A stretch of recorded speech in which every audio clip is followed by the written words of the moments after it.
Reviewed by Davia Sills. Nice. See, that's how you know you're getting like good articles is other people review it. They double check your shit and make sure you're not talking out of your ass.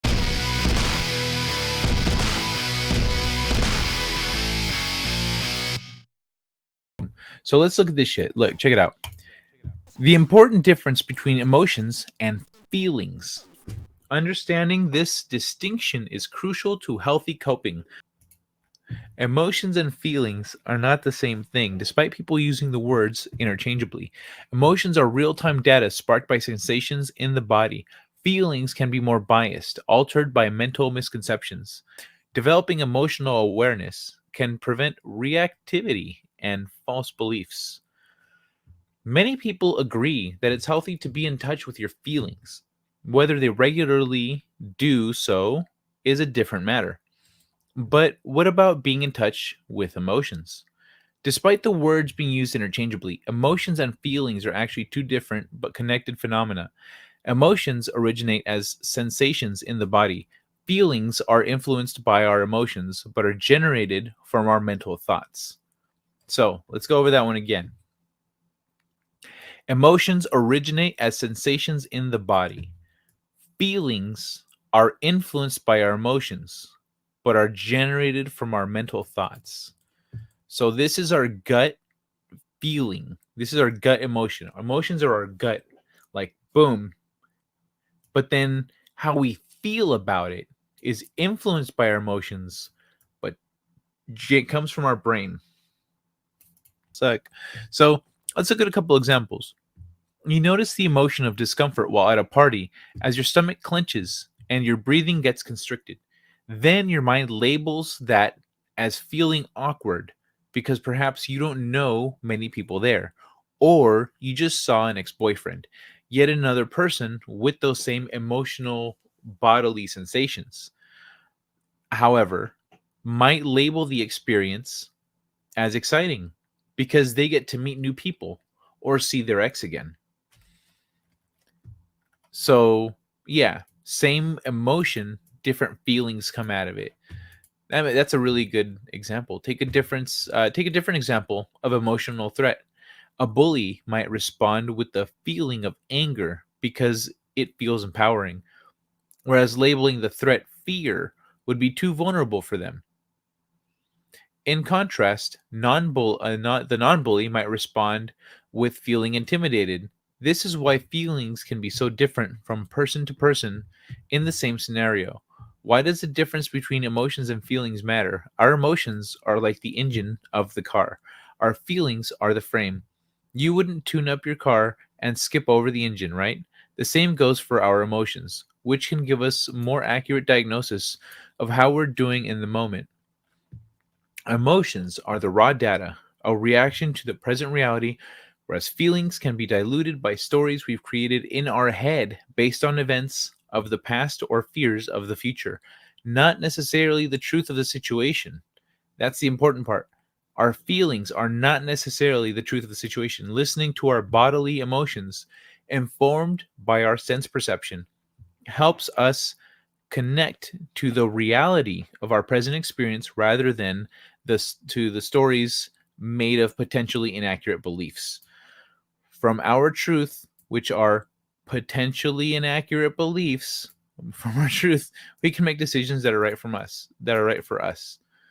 So we have to then realize that like we might be coming from potentially inaccurate beliefs.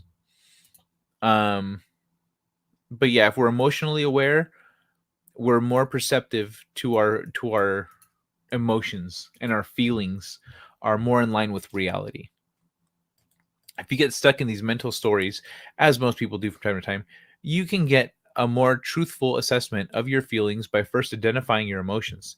If it's hard for you to be in your body, you can also work with the opposite direction. Name your mental feeling and then ask, how do I know this to be true based on the signals in my body? If you're confused by how emotions manifest inside of you, explore your sensations during different nervous system states. Comparing ease to fight, flight, or freeze mode. Recognizing and responding to your emotions is a beautiful way to practice self agency. Once you're familiar with what your emotions are telling you, you can go straight to the source in your body to stay balanced. This might include self soothing practices like breathing exercises, releasing with movement, giving yourself a hug, or getting one from someone else. Finding a quiet space and so. If everything stems from fear, that is a personal problem that you need to seriously fix.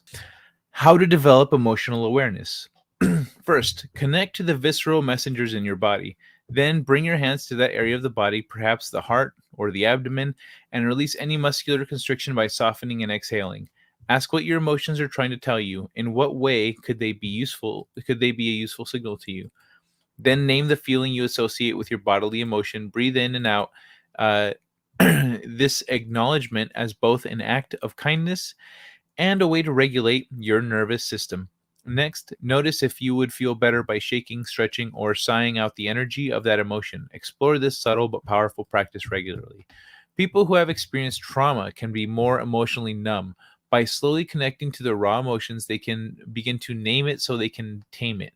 There is so much power in self acknowledgement to calm us, especially when it's gentle and warm hearted. For people who are scared of big feelings, working first with their sensations mean they can intervene before they become too overwhelming.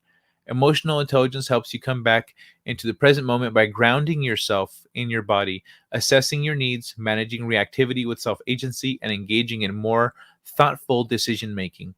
Emotions are a wise language within you, always trying to give you useful information to stay regulated, resilient, and show up as your best self. So, thoughtful decision making. If you find yourself making decisions quickly, like knee jerk reactions, if you are rationalizing why that's a good decision instead of questioning it and seeing if there's another way, or if maybe you're dropping the ball somewhere, or if maybe you're coming from a bad place. If you're not questioning yourself, let's say if you're having a negative reaction and you're not questioning yourself, then you're not engaging in emotional intelligence. If you're having a positive reaction, it's good to maybe temper yourself, but like generally positive feelings are better. But like if it gets you into trouble a lot, then you need to start thinking about it. You go, nope, every time I get super excited, I fuck something up. I need to like calm down and actually look at what's around me here so I don't jump the gun again like I did last time and the time before that and the time before that and the time before that. So let's look around. Oh, there we go. That's a thing I would have missed. And then, you're more aware of your surroundings. You're more aware of the moment.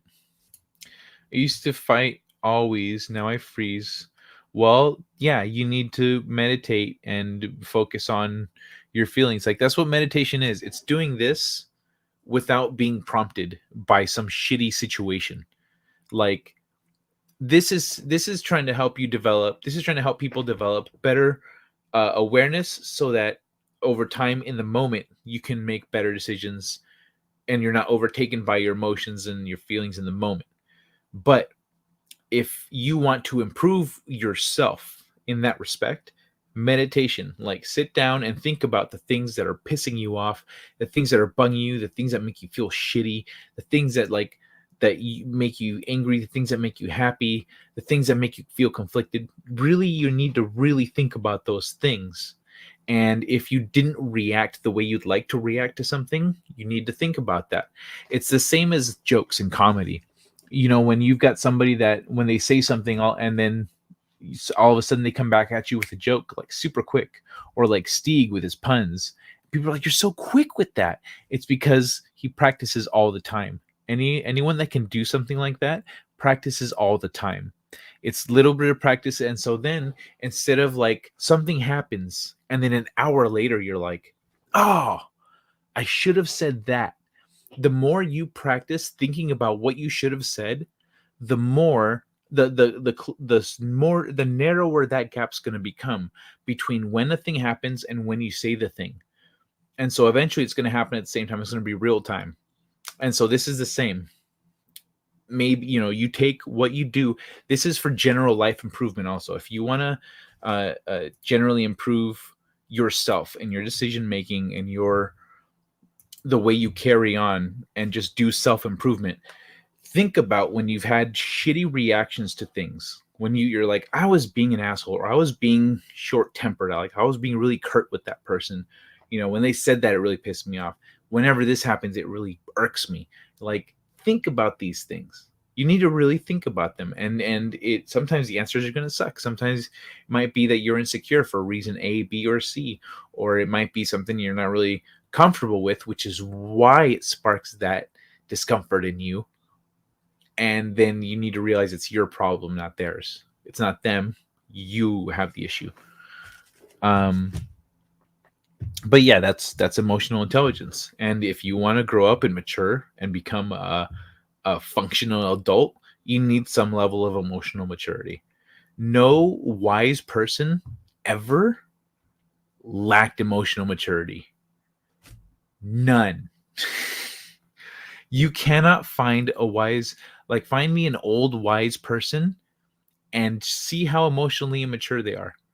If you like try to push their buttons, they're just gonna look at you like you're an idiot. They're just gonna be like, all right, and then they're gonna start pushing your buttons because they know, like, they're like layers above you. There's so many levels beyond where you're at that you can't fuck with them.